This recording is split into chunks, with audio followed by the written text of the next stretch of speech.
संभाजी महाराज की जय। नमस्कार मित्रांनो, स्वागत आहे तुमचं नाटुकला एंटरटेनमेंट अँड न्यूज चॅनलमध्ये। आणि आपल्या सेगमेंटमध्ये जो आहे पब्लिक रिव्ह्यूचा, आपण प्रत्येक शुक्रवारी जो चित्रपट येतो त्याचा आपण पब्लिक रिव्ह्यू करत असतो। आणि यावेळेस जो चित्रपट आलेला आहे, ज्या चित्रपटाची संपूर्ण महाराष्ट्र आतुरतेने वाट पाहत होते, असा हा चित्रपट म्हणजे शिवरायांचा छावा। हा मित्रांनो, शिवरायांचा छावा हा चित्रपट प्रदर्शित झालेला आहे शुक्रवारी। आज आहे रविवार। असं ऐकण्यात आलं की चित्रपटाला पब्लिक नव्हती आणि आज रविवार असूनसुद्धा चित्रपटाला पब्लिक नाही। नागपूरची हे शोकांतिका आहे। मी यावेळी याच्या आधी पण म्हटलं आहे, आताही तेच म्हणतो आहे की चित्रपटाला पब्लिक नाही आहे। दुसराही शो आता सुरू होत आहे, पण थिएटरला मोजून बोटावर मोजणारेच लोक चित्रपट पाहायला येत आहे। ही खूप मोठी शोकांतिका आहे असं वाटतं, जाणवतं नागपूरमध्ये। तर चित्रपटाबद्दल आपण रिव्ह्यू करायला आलो आहे, तो म्हणजे दिग्पाल लांजेकर दिग्दर्शित हा चित्रपट आहे शिवरायांचा छावा।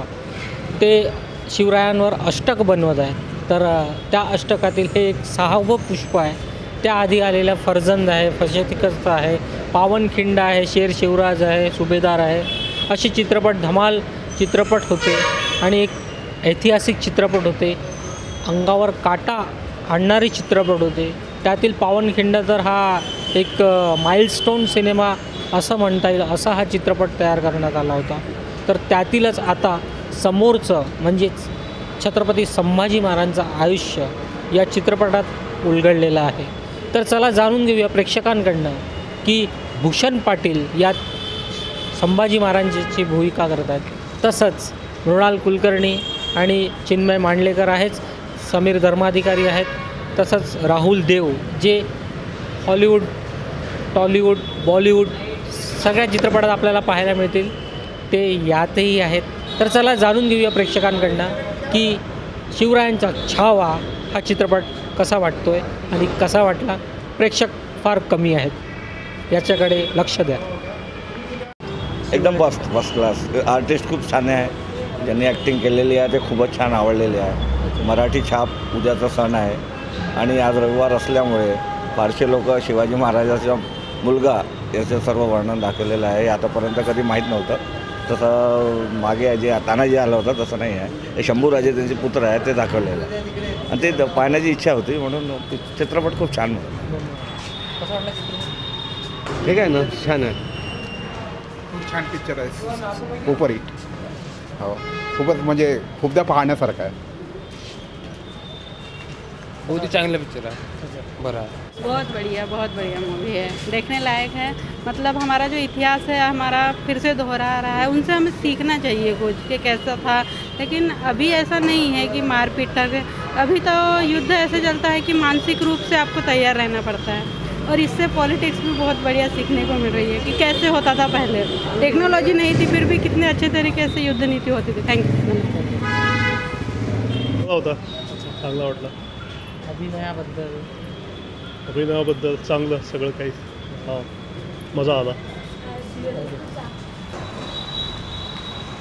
कसा वाटला चित्रपट? बढ़िया होता। चित्रपट बघितला का? हो, कसा वाटला? छान आहे ना।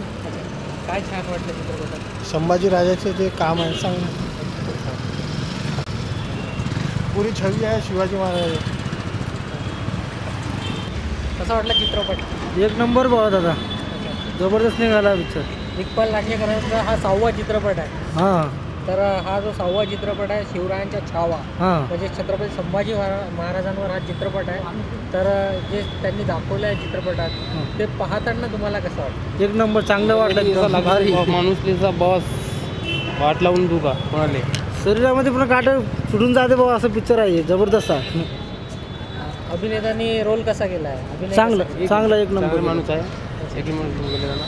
किती रेटिंग झाली पिक्चर? हां 5 पैकी किती स्टार झाले? 5 मध्ये 4 झाले। अच्छा। हो, आणि चित्रपटगृहात प्रेक्षक नाही आहे, मराठी चित्रपटाला प्रेक्षक राहत नाही, तर काय वाटतं तुम्हाला? काय काय कारण असावं? त्याचं कारण मला माहिती नाही बाबा, कारण असतं।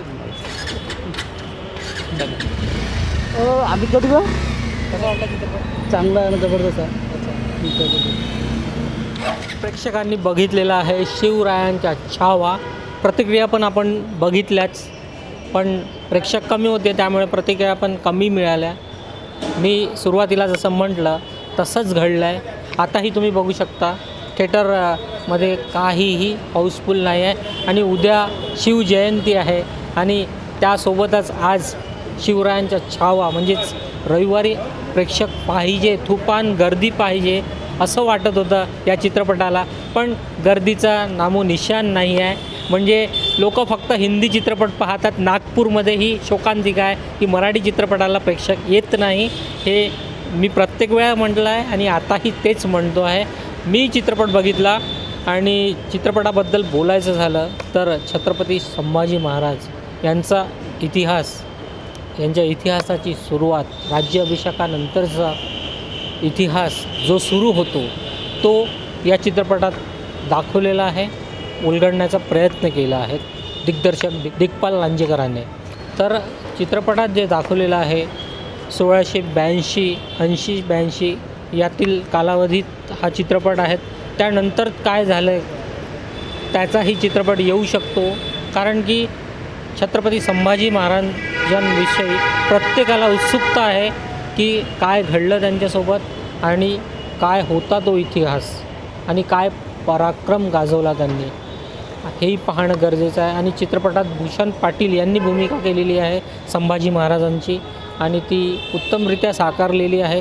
आणखी चांगली होऊ शकत होती असं मला वाटतं. चित्रपट जे आतापर्यंत 5 चित्रपट बनलेत त्या 5 चित्रपटापैकी जर आपण कंपॅरिझन करू तर थोडा हा आणखी चांगला चित्रपट होऊ शकत होता असं मला जाणवलं. डायलॉग्सही आणखी चांगले होऊ शकत होते. एक छानसा डायलॉग्स आहेत ज्यात जिजाऊ, माता जिजाऊ आणि छत्रपती शिवाजी महाराज आणि छत्रपती संभाजी महाराज दोघंही असतात.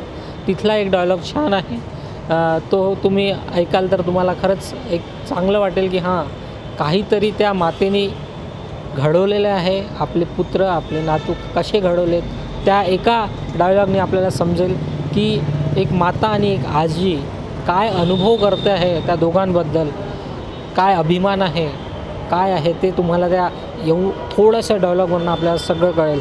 आणि प्रेक्षकांना विनंती आहे की या आणि चित्रपट बघा आणि प्लीज, कारण की असे चित्रपट फार कमी येतात आणि आले तर नक्कीच बघा. कारण की याच्या आधी आलेला एक 10 वर्षाआधी जो तयार झालेला चित्रपट होता संभाजी 1689, त्याचं नाव बदलून छत्रपती संभाजी हे ठेवण्यात आलं. 2 फेब्रुवारीला रिलीज झाला होता तो, पण त्यातही प्रेक्षक नव्हते. ही खूप शोकांतिका आहे. त्यात तुम्हाला एक वेगळा इतिहास पाहायला मिळाला असता की संभाजी महाराजांचा अंत कसा झाला आणि काय क्रूरतेने त्यांना मारण्यात आलं ते त्या चित्रपटात दाखवलेलं आहे. या आणि नक्की बघा चित्रपट. आणि मराठी प्रेक्षक हा भरकटलेला आहे, तो सतत हिंदी चित्रपट पाहत असतो, त्यात काही राहत तरी तो येतो. आणि मराठी चित्रपटात विषयी पण तुम्हाला चांगले मिळतील. तुम्ही या तर एकदा आणि अनुभवा मराठी चित्रपट. तर नक्की बघा आणि या चित्रपटाला मी रेटिंग देईल 5 पैकी 3 स्टार.